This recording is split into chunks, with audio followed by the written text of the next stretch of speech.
Alright, I'm going to go over how to import your live preview data.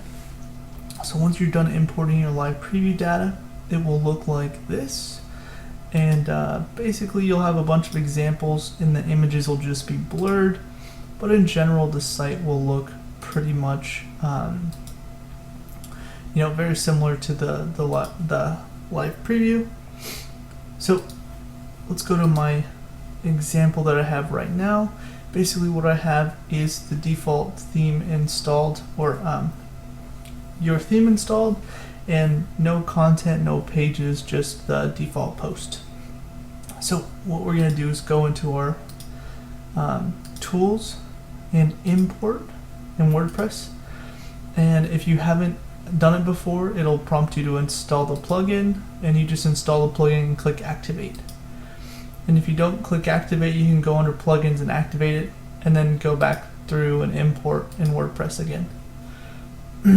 So we'll choose our file, and under your download, you'll have this folder live preview XML. There's only one file in there, so it should be really easy for you to find. Then you click upload and import, and then you can choose a user if you want. You just read this top level. It'll explain to you what it's asking you, and then import attachments. Make sure you say yes, and then click submit. All it's saying is, do you want to import the images? Yes. So we click submit, and it shouldn't take too long. It just really depends on server speed.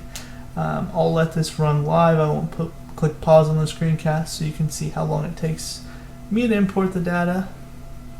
And then when it's done, it will tell you all done, have fun, and then remember to update the passwords and roles of imported users. So we've imported all the data. So now when we go to the site, it won't change very much. And that's because we need to do a couple extra steps. So the first thing we need to do is set our home page, and that's under settings and reading.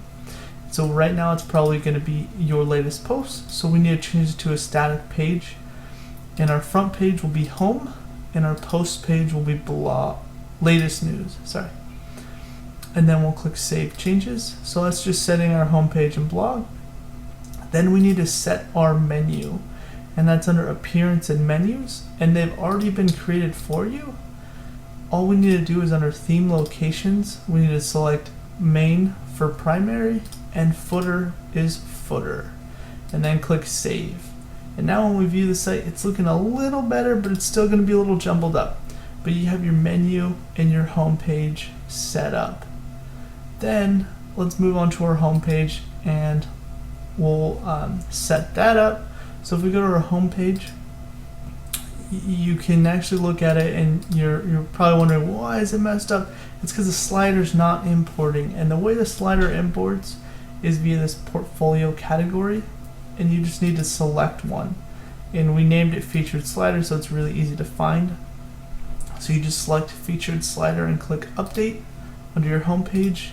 Now when we refresh our home page, we get our featured slider, so it's really easy to see. And then we can do the same thing for our portfolios. They'll be empty, and all we need to do is go to those pages and update them just like our home page. So we're just basically saying which portfolio to import, and we name them portfolio 2, 3, etc. So when we view this page now, it'll import those. So I'll go ahead and do that real quick. Portfolio 3 with portfolio 3, and then portfolio 4 with portfolio 4.